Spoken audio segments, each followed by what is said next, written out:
Let me tell you why my face is glowing. This is hell. North Korea might be the most closed-off country in the world, but second place goes to Turkmenistan. Does anybody do this thing? Even here someone might be listening. And free Palestine. In 1991, the Soviet Union collapsed and a bunch of countries gained independence. One of them was Turkmenistan. It ended up in the hands of a president who called himself Turkmenbashi. And the things he did were bizarre. He changed the names of the months. One month was named after him, another one after his mother. Another was named after a book he wrote. He did all kinds of unusual things, and in the end, he shaped the whole country around himself. Now it's one of the hardest places to get into, and one of the strangest when it comes to rules and daily life. So today, I'm taking you with me on a journey through Turkmenistan. Let's discover this wild country together. Turkmenistan is often compared to North Korea, one of the most closed-off and secretive countries in the world. It actually took me 3 months just to get the visa, and I was lucky they even approved it. I'd already heard wild stories, like how the president also works part-time as a singer and even a drifter. They have laws banning any color except white and gold in the capital. The president sent his book into space and promised paradise to anyone who memorizes it. Turkmenistan is one of the richest countries in Asia. They've got almost a quarter of the world's natural gas.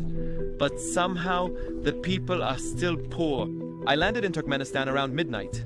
They gave me a COVID test, stamped my visa, and my journey officially began. Here's a quick look inside the airport. I've officially made it to Ashgabat. Let me give you a quick tour of the hotel room. Most tourists who visit Turkmenistan actually stay here. There was another 5-star hotel, but one tourist left a bad review and said that the hotel and the country were empty, so they banned tourists from staying there and left it completely vacant. So here's the room. This is where all the tourists who come to Turkmenistan stay in. That's the view. What's crazy is, if you look out at the buildings in the distance, every single one is white. There's no other color allowed. It's still early on my first day here, so the tour I booked hasn't started yet. I decided to take a walk around the city. First impression? It's super clean, and everything is white. The cars are white, the buildings are white. The whole place feels like there's literally no other color in sight, except green from the trees. But look around, everything else is white. What's weird is it feels like people are watching you, like from a distance, just keeping an eye on where you're going. There are cameras everywhere.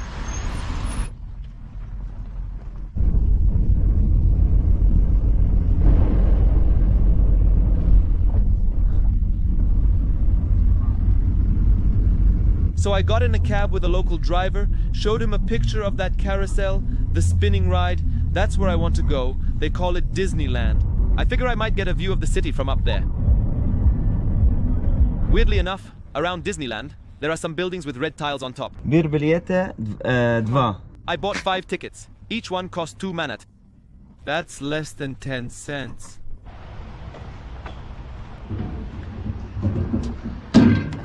I came to this amusement park for one reason. You'll see why in a second. First, let's go up.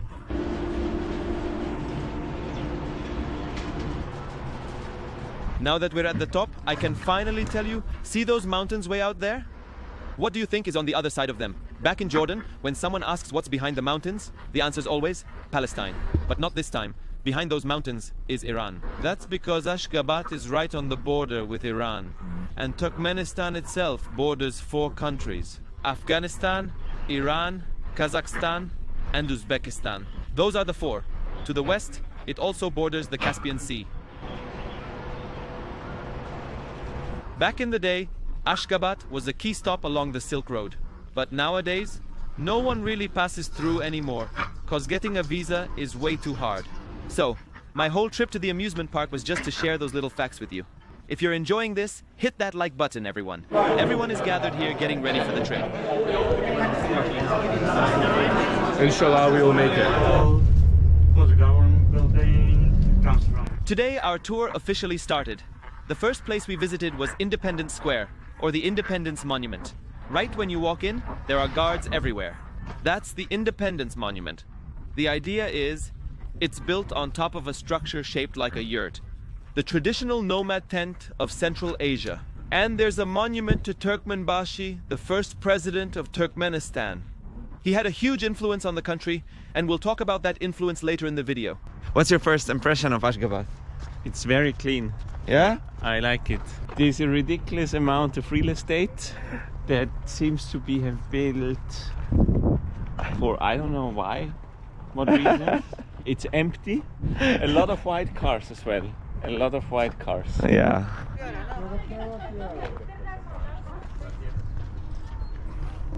Here's the Independence Monument up close. They say there's a museum underneath it, but you're not allowed to go in. Why they built it? Honestly, no idea. If you want to ask me questions in this video, there are a lot of things I won't be able to explain. But hey, sometimes you just have to take things as they are and accept it. The Independence Monument? Wow. Quick note before we move on. It's tough to feel comfortable speaking freely in this country. There are lots of people secretly watching. You know what I mean. Plus, I can only really move around with the group, so it's hard to travel freely. But I'll try to share as much as I can with you. What's crazy is, when you enter the new part of the city, it's all white, beautiful, and clean, but you realize it's empty. Check out these streets.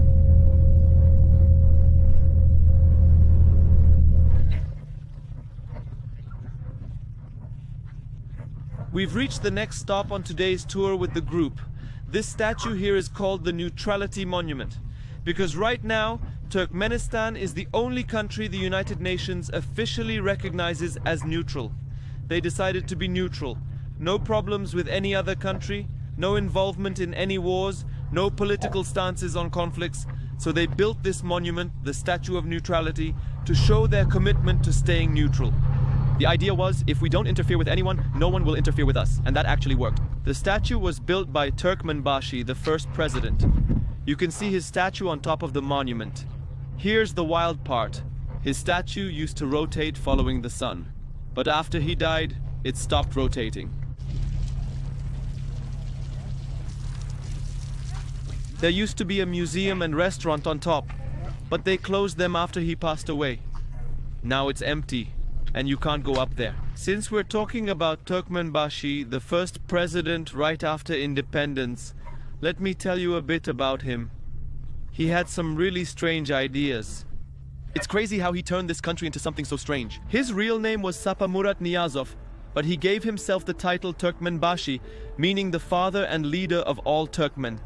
Some of the strictest rules he made were banning beards for anyone under 70 years old, outlawing owning dogs because he thought they smelled bad, and after his doctor forbade him from smoking, he banned smoking in all public spaces.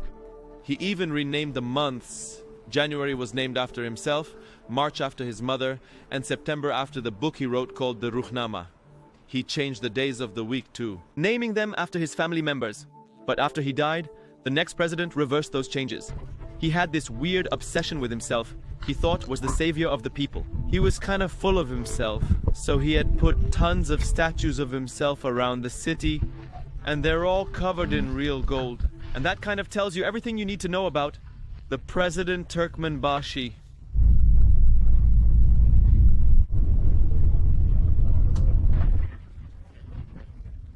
Everywhere I go, I'm blown away by how spotless the city is, and how much effort they put into the smallest details. Even the streetlights around us, the bulbs themselves are beautifully designed. Honestly, I'm loving it. Even the traffic lights here are silver and look great, and the light here is super nice. They've thought of every little detail. One thing about this place, they have a weird obsession with breaking pointless world records. For example, behind me is that giant wheel thing. I forgot what it's called. This wheel you can ride at amusement parks. They built the largest indoor Ferris wheel in the entire world. Why anyone would want a Ferris wheel indoors, I have no clue. But they were determined to break the record. And they did. Does anyone actually ride it? Nope. Most people haven't even tried it. They also have the highest concentration of marble buildings in the world. All right here in the city. The tallest flagpole in the world. The biggest carpet in the world. How big is it? The total area 301 square meters.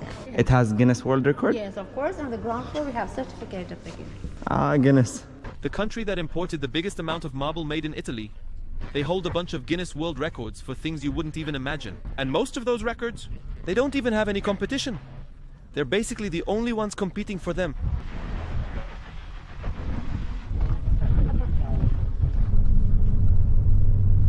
Here's the kicker.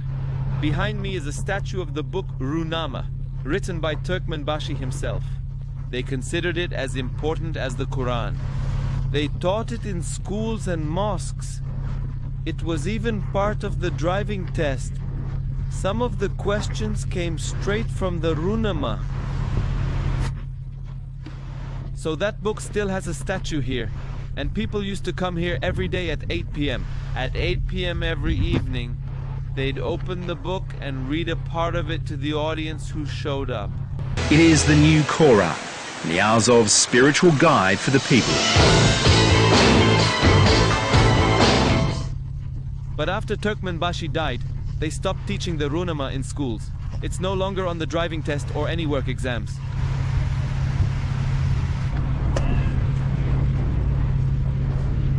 The whiteness here, the marble, is seriously blinding. You gotta wear sunglasses when you come. But it's wild how many people work just to keep the city spotless.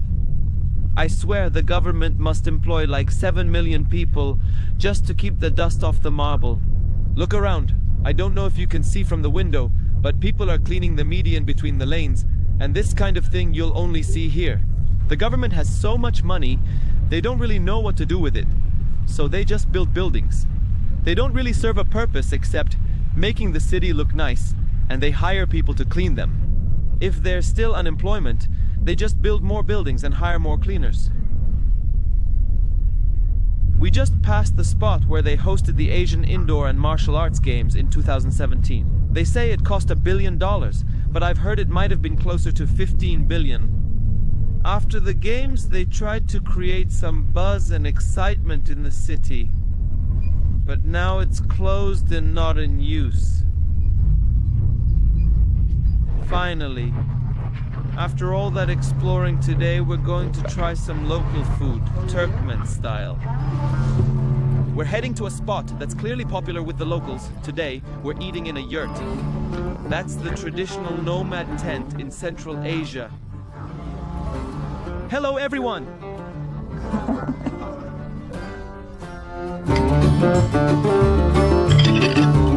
The bread just arrived. Let's do an unboxing together.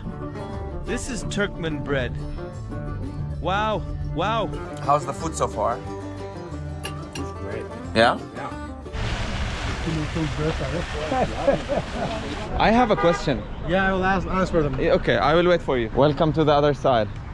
So much better than that side. Why are all the cars white? Because it's stylish. Fairness.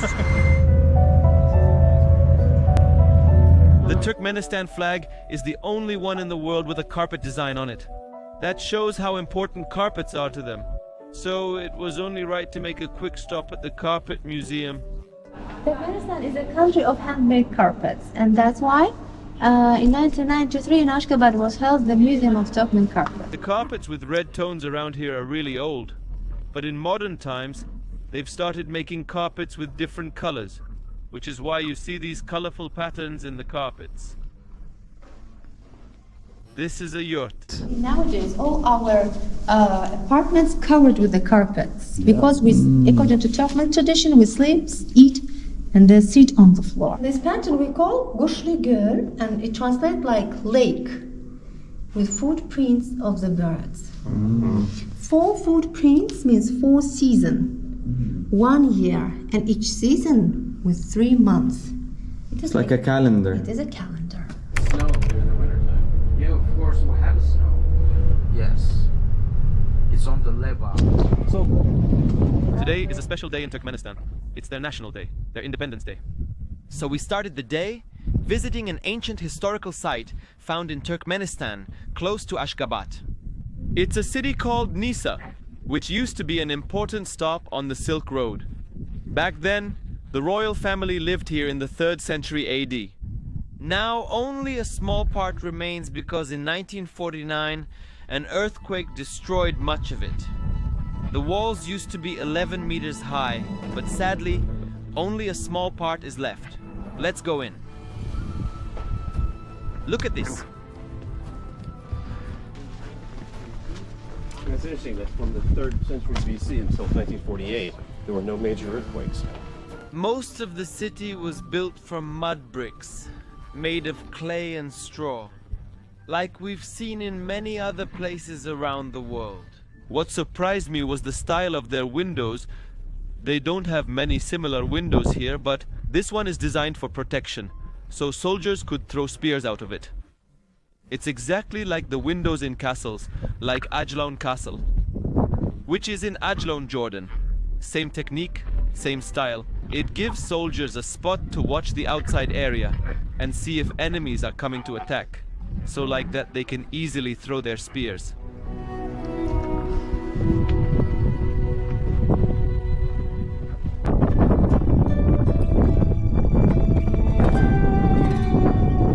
Here you can see it's made from mud and straw.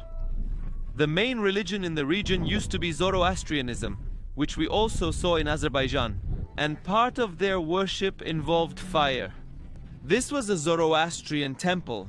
The place was circular and very tall, about 11 meters high. Inside it there was 12 statues representing the 12 Zoroastrian gods. But today, as you can see, most of it is destroyed. This place was very important for the Parthian kingdom. There used to be a river flowing through the area, but it changed course due to natural causes, so there was no more water source. People couldn't stay here anymore, so they left the city and moved closer to the Caspian Sea. That's why this city was abandoned. 43 watchtowers. Why 3? Because the Parthian Empire's religion was Zoroastrianism. They loved number 3, and their symbol is the triangle. They worship to the water, earth, and the fire. So the first building, this one where 2 soldiers are standing, it's a mausoleum of our first president and his family. Yes. Here we have the biggest mosque in Turkmenistan and the second largest mosque in Central Asia, Turkmenbashi Mosque. And here is the Turkmenbashi family mausoleum. Inside are the entire Turkmenbashi family. We can visit the mausoleum. Not sure if they'll let us in though.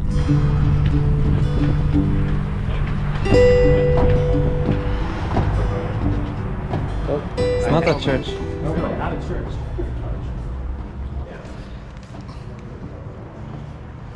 What are you doing here? I'm checking out the wonderful presidents, unfortunately deceased, but paying homage.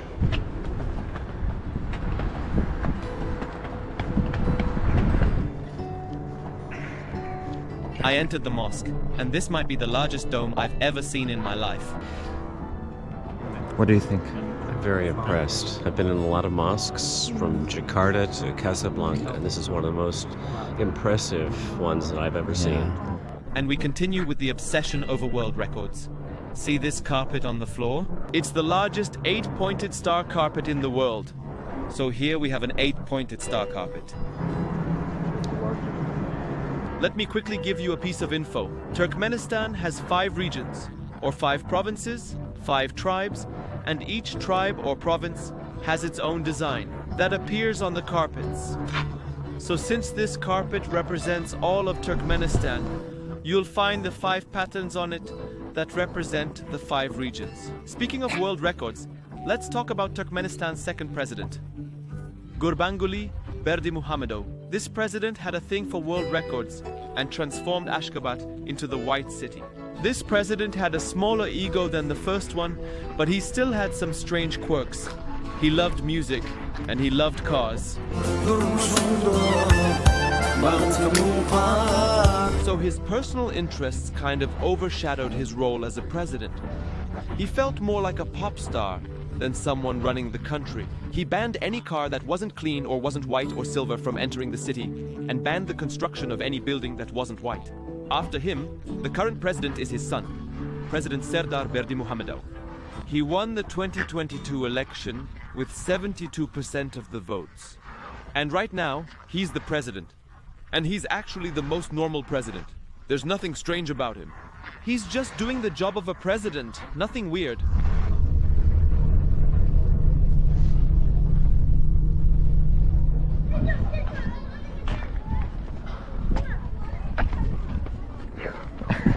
There's a mosque called Sayyid Jamal ad-Din, one of the very old historic mosques. It's located about an hour away from Ashgabat. Unfortunately, most of it was destroyed in the 1948 earthquake. Most people come here to make offerings, donate. For them, it's a blessed place. This mosque was built in the 15th century. It was known for its architecture and the artwork on it. And its most famous feature was a drawing of 2 dragons on the entrance. There's a legend that says one day, dragons were here. And somehow they say the dragons saved the city. So, as a sign of gratitude, their image was placed on the mosque. Some people claim it was built by the Chinese, but no one really knows the true story. Like, why are there even 2 dragons on a mosque? The part of the mosque that remains is honestly stunning. If you look at the details, you'll see the remaining colors, especially blue. There's only a very small part left. But it's clear there used to be a magnificent structure here. It's a shame it was lost in the earthquake. Assalamu alaikum.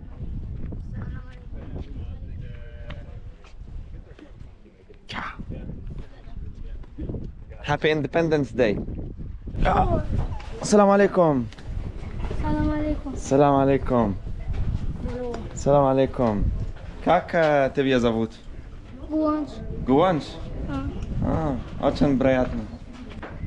It says Serdoba outside, so it's most likely like an underground structure, or like a storage space for the mosque, where they kept things.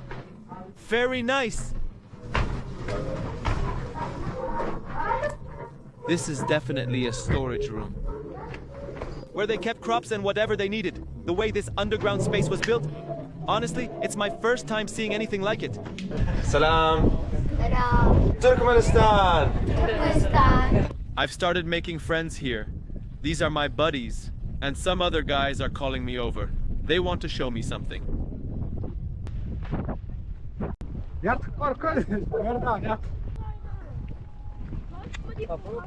Okay. Very good.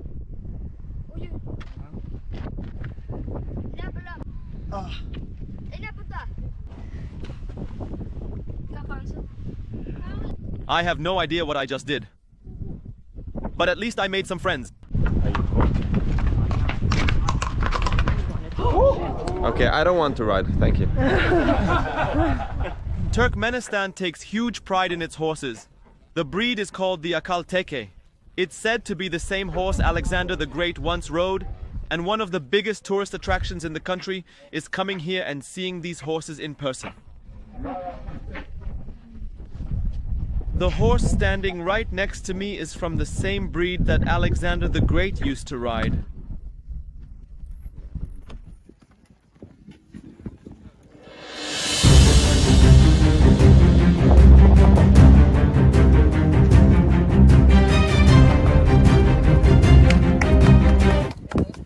Wow, it's actually beautiful. They say it's the 3rd best horse in the world. First is the Arabian, second is the English, and third is the Akal Teke from Turkmenistan. See you later.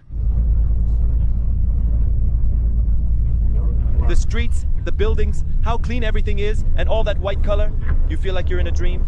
It's unbelievable, so beautiful. Like you're in a version of Atlantis, but above water, not under. Today we're here for the celebration. The reason we came to Turkmenistan in the first place, the Independence Day festival. Very nice, very nice. Very nice. Very nice. They told us to wear suits. They didn't say sports suits or wedding suits. We were supposed to be in the big stadium, with the president attending, games, shows, and performances.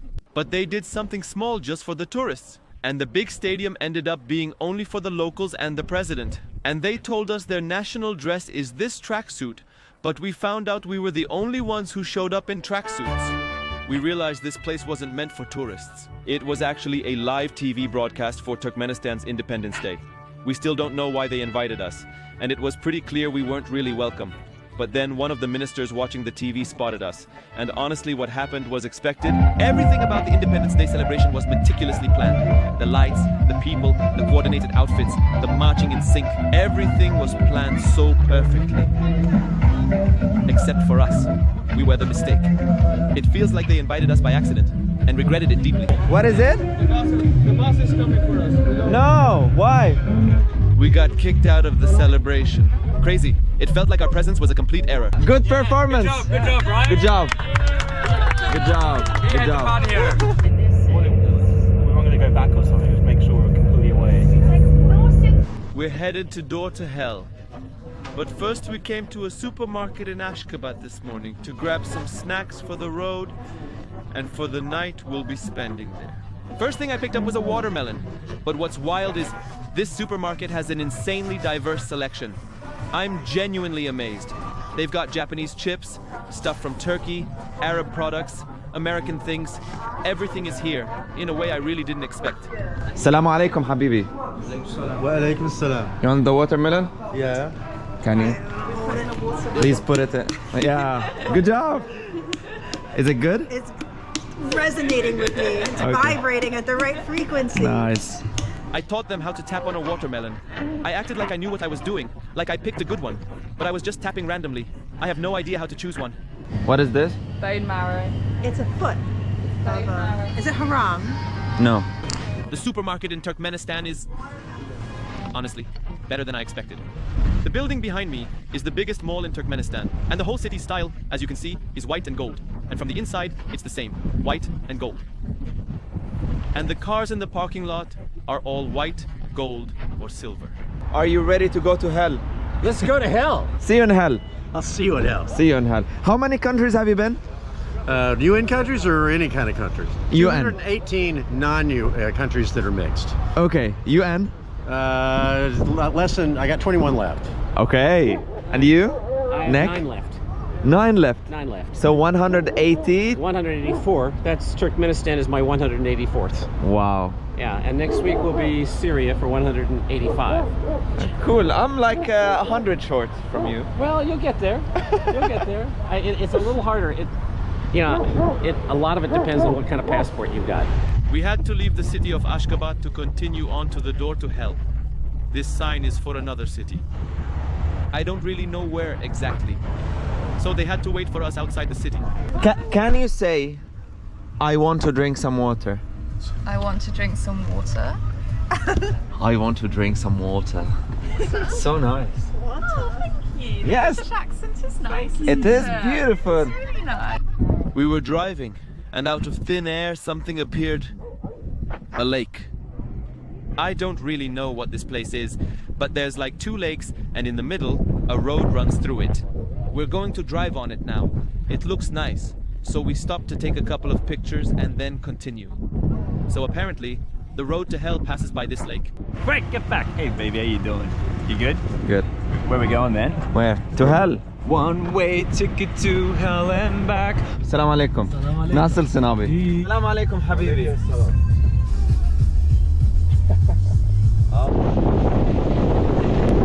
We just arrived at a rest stop.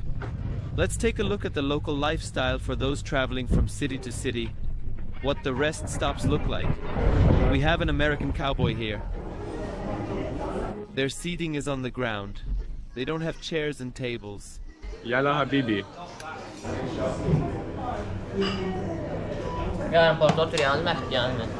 Hello guys, it's me Mike, the tour guide of this crazy man, these Habibis. I'm with the guys from Australia. We're having Turkmen pilaf, guys. I really love it. Just to be the man who walks 1,000 miles and all down at your door.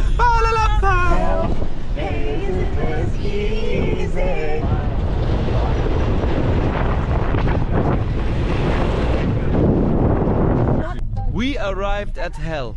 I don't see any fire. Is this hell? Very nice. Wow. Wow. But I still would have thought there was. Are you disappointed? Yes. Bit underwhelmed. Wow. We arrived at hell. What happened here is that in 1971 there was a gas extraction plant in the middle of this pit. There wasn't a pit before, it was just land. But one very unwise decision was building this plant right above a massive underground cave.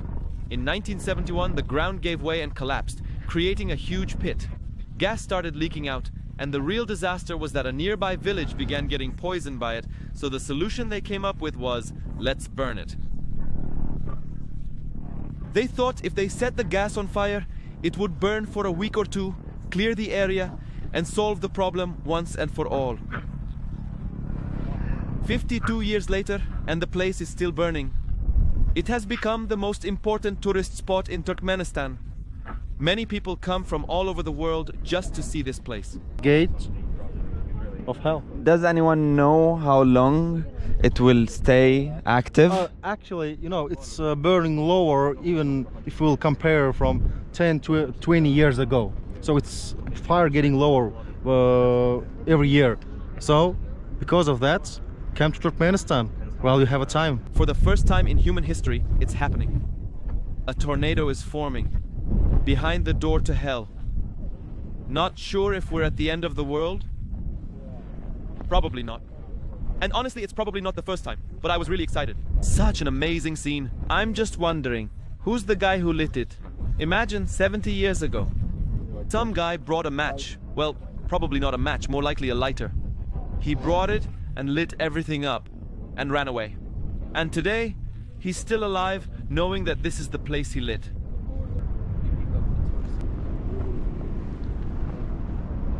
Are they trying to increase tourism? How many countries have you been? Oh, I've been to 190 countries. 190? Yes. So you have how many left? 6 left. 6. When did you start your journey? Yeah, I started when I was 14 actually. I got a bike and then I took the neighboring countries. I'm originally born in Germany.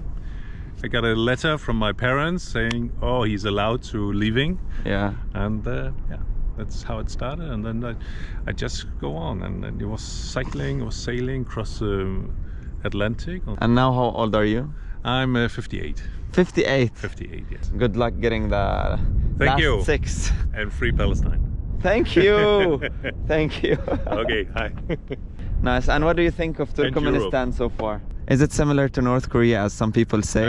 I've been to North Korea. No, it's different. Very different, right? Yeah. Yeah. Yeah. We've arrived at the camp right next to the fire. The door to hell, and tonight's meal will be plov, one of the most famous dishes in Central Asia. You might have seen it in some videos from Uzbekistan, Kazakhstan, Kyrgyzstan, but today we'll eat it, the Turkmenistan style, which not many people have tried because the country is quite closed off. Here we have all the ingredients: onions, carrots, not sure what exactly else they'll put in, but definitely meat is involved, and tomatoes. And we have this huge bowl where they put everything with oil and then start mixing it. Here we have the carrots with the meat. Pilau. Yeah. Hello. Pilau. Hello. Hello, how are you? Good. Very good? Good. Oh.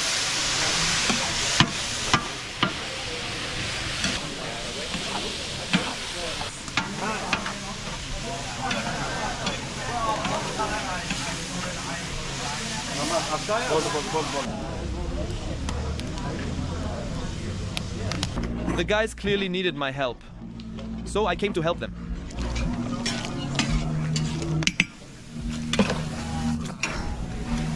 Everything here is cooked on a wood fire, so there's a pile of wood they keep stacking TP put from it under the pans. We're putting salt and finishing up everything.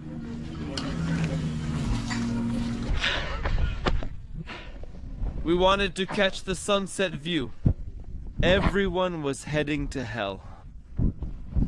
But the sun disappeared.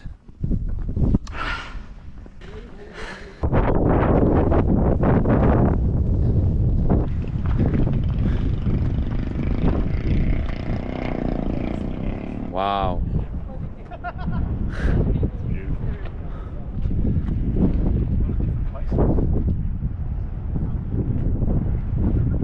What is it? Jahannam. You know what would happen if someone fell in here? It would not be good. They would burn in hell. It's a good one, right? Let me tell you why my face is lit up. This is hell.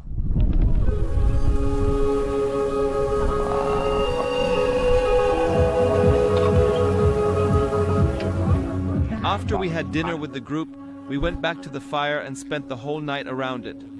The view of the fire always makes us contemplate, so we talked a lot about life. I thought that if this fire had been burning for a long time, maybe people would have come here to worship it. The weather was cold, but the heat from the flames kept us warm. The next morning, I returned here to see the sunrise.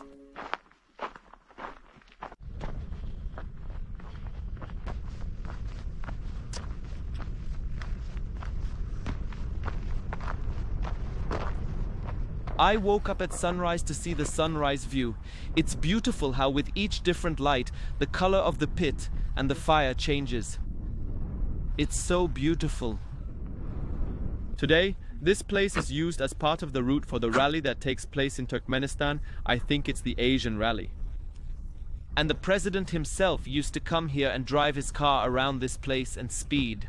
We noticed that all the stone here is limestone, which naturally forms caves underground. Around this area, there are about 9 similar spots. They look a lot like this one, but most are much smaller, and none of them had a gas extraction plant built over them by the Soviets. Some were just natural caves that were later destroyed and ignited. It's an interesting natural phenomenon, but unfortunately for the Soviets, the spot they chose for gas extraction happened to be directly above one of these limestone caves, and that's what led to this massive fire.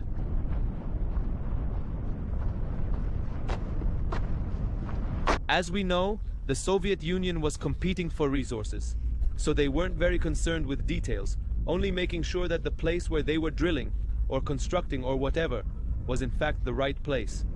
All this rush and the race to acquire resources to fund their union and build wealth caused countless disasters, and today we're seeing just one of them.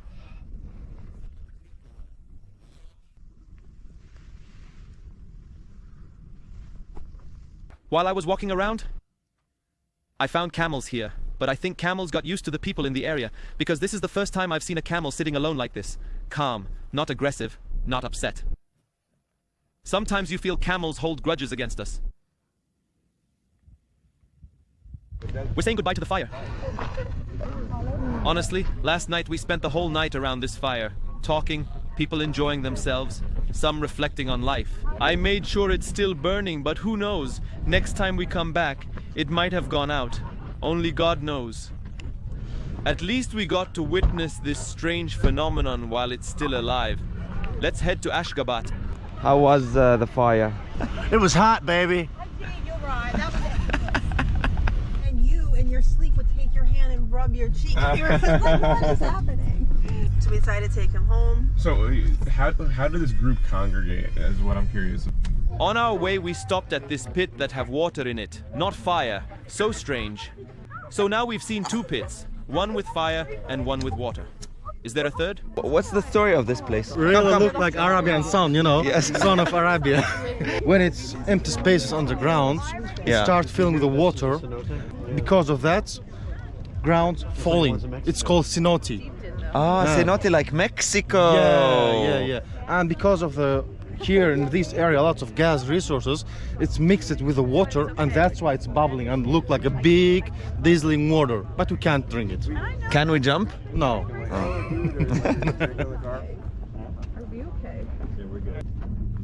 It's strange how this country has these crazy pits. I don't know if you can see, but there are so many places underground where gas is still coming out. I don't know. Translated, what were you talking about? I'm saying we love the president of Turkmenistan. We love Turkmenistan. Long live the president. In 1948, there was a devastating earthquake in Turkmenistan. They say it measured 9 on the Richter scale. Some even say it reached 10. God knows what the real magnitude was. But 95% of the city was destroyed. There was nothing left in Ashgabat except one factory. I think it was a wheat factory. But that year, they say around 100,000 people died. So this place I'm standing in now is a memorial, in remembrance of those who died in that earthquake. And behind us here, there's a strange statue. Do you see this? There's a bull. On top of the bull, there's like a globe, Earth. And on top of the globe, there's a statue of a mother holding a small child, and that child is covered in gold. The idea behind this statue comes from the beliefs of the ancient nomads in Central Asia. They believed the entire earth rested on the horns of a bull. That's the bull, and those are its horns. And whenever the horns moved, it caused an earthquake. So, when the earthquake happened, the first president of Turkmenistan, Turkmenbashi, was the only one from his family who survived. His two brothers and his mother died in that earthquake, so they made this statue to show that he was the only one in his family who survived, and how, even though his mother passed away, she still protected him so he can continue his journey. How did you start traveling? I started traveling as a seismologist. That is, I had to go visit sites that had earthquakes.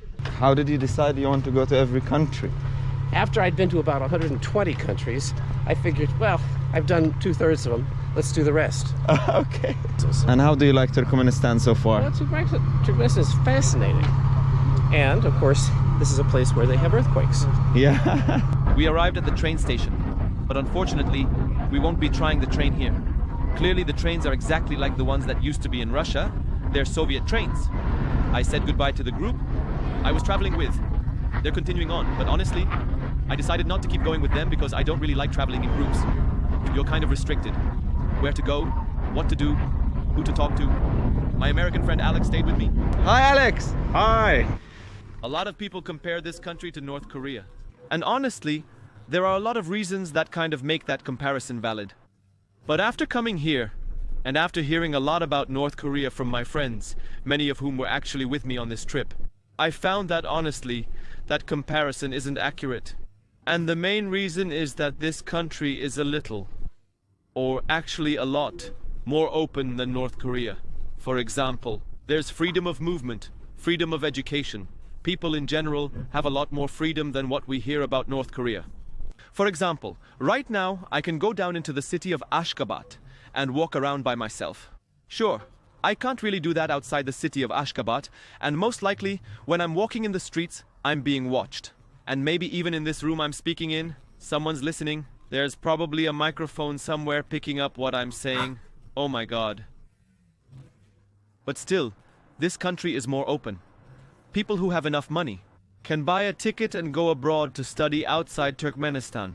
The government generally encourages education and culture, but at the same time, it's very closed off to itself. They probably don't want their people to look too much at the outside world and start comparing themselves to it.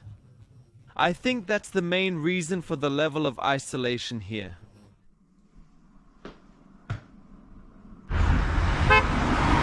One of the things they told us we weren't allowed to do as soon as we arrived in Turkmenistan was film the bazaars. Why? Seriously, I don't know. They didn't give us a reason.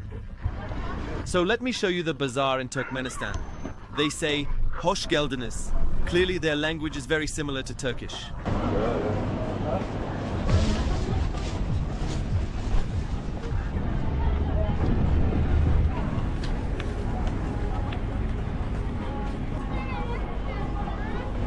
One of the things I noticed that's different in their markets is that they sell cookies individually or by the kilogram, and they sell pasta in bags.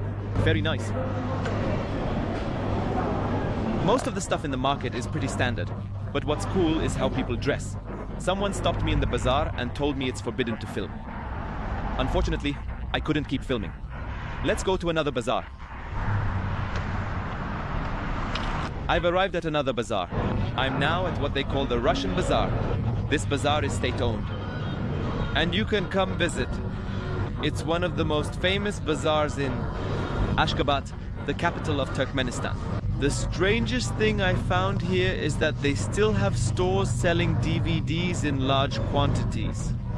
That place behind me on the right, it's hard to point at since I'm filming down low. And of course that's because there's no internet here, no Netflix. The only way to watch movies is still through DVDs. I found a place that serves a lot of Turkmen dishes. They mostly make baked goods. So the most Turkmen thing here is this baked one. It has meat and onions in it, I guess. But today, I'm really in the mood for plov.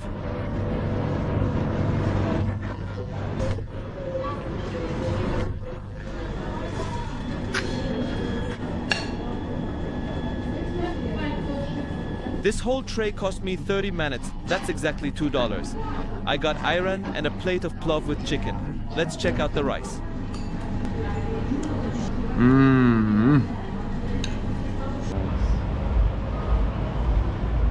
As I'm walking around the city, I come across this statue. Apparently, it's of an Akalteke horse, the national heritage horse, the most important breed in the country. Gold-plated, beautiful statue. I wonder how much that cost. Everything here that looks golden is actually gold-plated. Look at the details. Even the light fixtures are something else. Every single lamp is gold-plated. Honestly, you can't visit this country without sunglasses. You'll go blind from all that gold.